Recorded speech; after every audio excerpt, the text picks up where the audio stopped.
नमस्कार मित्रों, स्वागत है आपका मेरे चैनल में। मैं आचार्य पंकज शास्त्री आपका अपने चैनल में तहे दिल से हार्दिक अभिनंदन करता हूं। उपस्थित हूं नक्षत्र ज्योतिष को लेकर के। हमारा जो विषय चल रहा है वह नक्षत्रों को लेकर के चल रहा था। बीच में मई माह का राशिफल आया और राशिफल पूर्ण करके हम पुनः नक्षत्रों पर लौट आए हैं। और जैसा कि अभी तक हमने लगभग 21 नक्षत्र कर दिए हैं। अश्विनी नक्षत्र को लेकर के उत्तराषाढ़ा नक्षत्र तक हमने पूर्ण कर दिए हैं। संपूर्ण फलाफल बताया, स्वभाव, कार्यक्षेत्र और स्वास्थ्य विशेष। यह तीनों चीज़ें यदि किसी भी व्यक्ति के जीवन में सुगमता से प्राप्त हों तो इंसान का जीवन, किसी भी मानव का जीवन धन्य हो जाता है। हमारी 3 नैतिक जिम्मेदारियां, स्वास्थ्य अच्छा हो, अच्छा कार्य क्षेत्र हो और अच्छा स्वभाव और अच्छी शिक्षा हम ग्रहण करें। यही 3 लक्ष्यों के पीछे मानव ताउम्र जिंदगी भर लगा रहता है और इन्हीं पर हम चर्चा भी करते हैं। लेकिन यदि आप किसी भी चीज़ का, चाहे आप ज्योतिष के माध्यम से हैं, चाहे आप अपनी स्वयं की नियमावली बनाएं और आप अपने ही बनाए हुए नियमों को फॉलो करते हैं, उनका पालन करते हैं, तो निश्चित रूप से आप इससे कई हद तक अपने वश में कर लेते हैं। कई लोगों की यह शिकायत होती है और आप भी उनमें से एक हो सकते हैं कि ज्योतिष कुछ नहीं है, एक ही राशि में जन्मे जातक और सबका कार्य अलग अलग होता है। एक महाराजा बनता है तो एक दर दर की ठोकरें खाता है। स्वाभाविक है, जब तक किसी विषय के बारे में हमें गूढ़ ज्ञान प्राप्त ना हो तब तक यह बोलना सब स्वाभाविक है। लेकिन प्रिय मित्रों, ज्योतिष छोटा सा विषय नहीं है। ज्योतिष शास्त्र है और शास्त्र में जितने ही आप अंदर देखते जाते हैं उतना गहरा आपको यह लगता है यह विशाल ऐसा समुद्र है। और ज्योतिष ही नहीं, जिस भी क्षेत्र से आप जुड़े हुए हैं, किसी भी क्षेत्र से, चाहे व्यापार क्षेत्र से जुड़े हैं, चाहे सर्विस के क्षेत्र से जुड़े हैं, जितना आप उसके अंदर जाएंगे उतना आपको वह गहरा लगता जाएगा और एक दिन आप परिपक्व बनकर निकलते हैं और तभी तो आप सफलताएं प्राप्त करते हैं। आप किसी भी क्षेत्र को ले लें तो ऐसा ही ज्योतिष शास्त्र भी है। ज्योतिष है, वेद है, शास्त्र है, साहित्य है, दर्शन शास्त्र हैं। कई शास्त्र ऐसे हैं जिनके अंदर आप जाएंगे तभी आपको आत्मज्ञान की प्राप्ति होती है। तो यही संकोच दूर करना है। मैं प्रारंभ से भी कहता आ रहा हूँ और अभी भी कह रहा हूँ कि ज्योतिष शास्त्र को सिर्फ एक राशि के माध्यम से न देखा जाए। इसमें नक्षत्र होते हैं, योग होता है, करण होता है, तिथियाँ होते हैं, वार होते हैं, संपूर्ण पंचांग, उसके बाद ग्रह, उसके बाद दशाएं, महादशाएं, अंतरदशाएं, तब जाके हम किसी भी निष्कर्ष पर पहुंच सकते हैं। उसमें भी एक ही कुंडली के कई भाग होते हैं जिसको मैं आगे सुगमता से रखूंगा भी आपके आगे।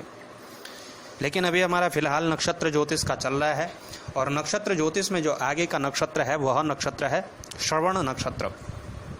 जैसा कि मैंने कहा कि 27 नक्षत्र हैं और 27 नक्षत्रों में आपने इस बात से तो आप सभी विदित होंगे कि कई सुना होगा आपने गंडमूल नक्षत्र, पंचक नक्षत्र। तो गंडमूल और पंचक क्या होते हैं इस पर मैं भी इसके बाद वीडियो बनाऊंगा जब नक्षत्रों की सूची पूर्ण हो जाएगी। लेकिन उससे पूर्व नक्षत्रों की बात करें। उन 27 नक्षत्रों में से ही 12 राशियां उत्पन्न हुई हैं और उन्हीं नक्षत्रों में 12 राशियों में नक्षत्रों को विभाजित कर दिया गया। अब प्रत्येक नक्षत्र का स्वामी अलग होता है लेकिन राशि स्वामी एक होता है और 3 से 3.25 के नक्षत्र की एक राशि बनती है।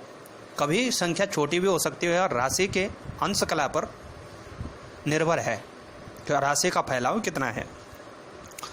तो ऐसा ही श्रवण नक्षत्र है। आपने कल सुना होगा कि उत्तराषाढ़ा के द्वितीय चरण से मकर राशि प्रारंभ होती है और श्रवण नक्षत्र के 4 चरण मकर राशि के अंतर्गत आते हैं। मकर राशि का स्वामी शनि और श्रवण नक्षत्र का स्वामी होता है चंद्रमा। चंद्रमा और शनि का तो वैसे विषयोग माना गया है, लेकिन कहाँ तक यह संभव है, कहाँ तक आपकी जन्म पत्रिका में शनि की स्थिति है, कैसी चंद्रमा की स्थिति है, यह आपकी जन्म पत्रिका पर निर्भर करती है। अब श्रवण नक्षत्र में जो जन्मे जातक होते हैं उनका सर्वप्रथम यदि आप स्वभाव देखेंगे तो इनका स्वभाव देखने में यह बुद्धिमान दिखते हैं, शिक्षित, मननशील और सतर्क रहते हैं। शंका बहुत अत्यधिक होती है, आत्मविश्वास की कमी इनके अंदर देखी गई है, तो निश्चित रूप से शंकालु होते हैं, हास्यप्रिय होते हैं, लेकिन आलसी होते हैं। अपने कार्यों को टालने की प्रवृत्ति में ज़्यादा होती है। किसी कार्य को यदि आज करना हो तो यह एक हफ्ते तक कैसे करें इस कार्य को, यह भली भांति जानने में सक्षम होते हैं। व्यर्थ के कामों में उलझे रहने वाले होते हैं। यदि शारीरिक आकृति देखी जाए तो सुंदर नेत्र, पतली कमर वाला, आलस्ययुक्त, ना तो अत्यधिक सर्दी सहन कर सकता है और ना ही अत्यधिक गर्मी सहन कर सकने वाला ऐसा जातक होता है। इनकी धारणा बहुत अच्छी होती है, शक्तिशाली होती है। बिस्तर पर पड़े पड़े बहुत अच्छे और सुलभ स्वप्न देखते हैं, सबको शिक्षित करने का।